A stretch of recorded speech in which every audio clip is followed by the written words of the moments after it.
So what do you say to the people that think it's not a new asset class, it's just a new asset, the Bitcoin maximalists? Because there's actually some smart people that are in that camp that have made a lot of money. But you recommend a lot of different tokens and cryptos. So how do you address that? Bitcoin solves everything and there's nothing but Bitcoin. It's just a clearly flawed statement. It's a flawed look at the space.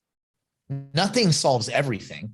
It's just a very arrogant, I was here first approach. And there's a thing called injury by intelligence.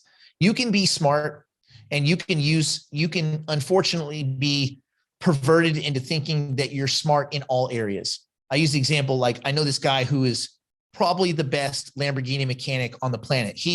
I'm not joking. He listened to my car, listened on the phone and said, oh, you know what? There's a vibration that I didn't hear, by the way, while we were talking about nothing to do with cars. He said, what car are you in? I said, a Huracan. What year? 21. He says, the drop top, isn't it? I said, oh, yeah. He said, yeah, there's a bolt underneath the drop mechanism, something that bolts loose. They probably hand tightened it. When was the last time it was serviced? I was like, no, I didn't service it. He goes, you know what? They pulled the top. That's probably a new top. They didn't put, I'm like, what are you talking about? I can't hear. I took it in. They took the whole thing apart. There was a bolt that was hand tightened because exactly what he said, listening to a phone call while I was hauling ass down 405. All this is to say, he is a genius. I would not let him maybe manage my money, right? I probably wouldn't get dating advice from him, but in this one thing, there's a good chance he is Stephen Hawking level genius. There is an injury through intelligence when we're intelligent, and we have this assumption that I'm intelligent in one space means an overall wide range intelligence. And that's just not true. And I think that our emotions can pervert us. My brother was an early miner. He mined in 2010, 11. He was banking about 15 Bitcoin a day for years. I think he over 2,000 Bitcoin. He's the worst dude with money on the planet. The worst. Now, he's a genius software developer. So if you got software development problems, he's the dude. He's like the Lamborghini guy, but he's the last guy in the world that should be managing your money. So you know that there are some dislocations in areas where intellectual ability doesn't quite spread, because the better you get at a certain thing, when you narrow your focus on a field, you tend to not notice these other things.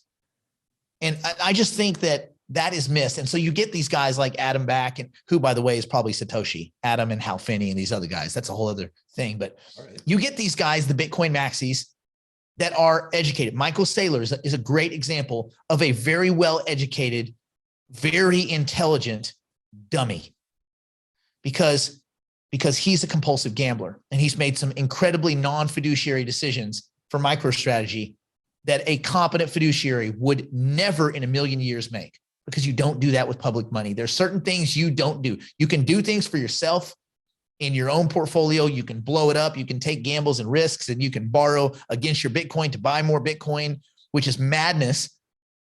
But when you do it with public money in a company, and again, not to get off on a tirade, but he's an example of a guy that people are, they are just gloss-eyed at his education, MIT kind of DNA, that he's an engineer and he's a visionary, but he is a gambler and he's dangerous. And if you don't see that, you can be sucked up into that whirlwind. And there are a lot of other ideologues the same way. Any of these communities, when you become a maximalist on any of this stuff, you're off the rails, because you can't believe in Bitcoin. If you do believe in Bitcoin, you should believe in Algorand, because Silvio, he was probably responsible for 80% of what was in the Bitcoin white paper. They absolutely stood on his shoulders when they created Bitcoin. He's quoted more than anyone else.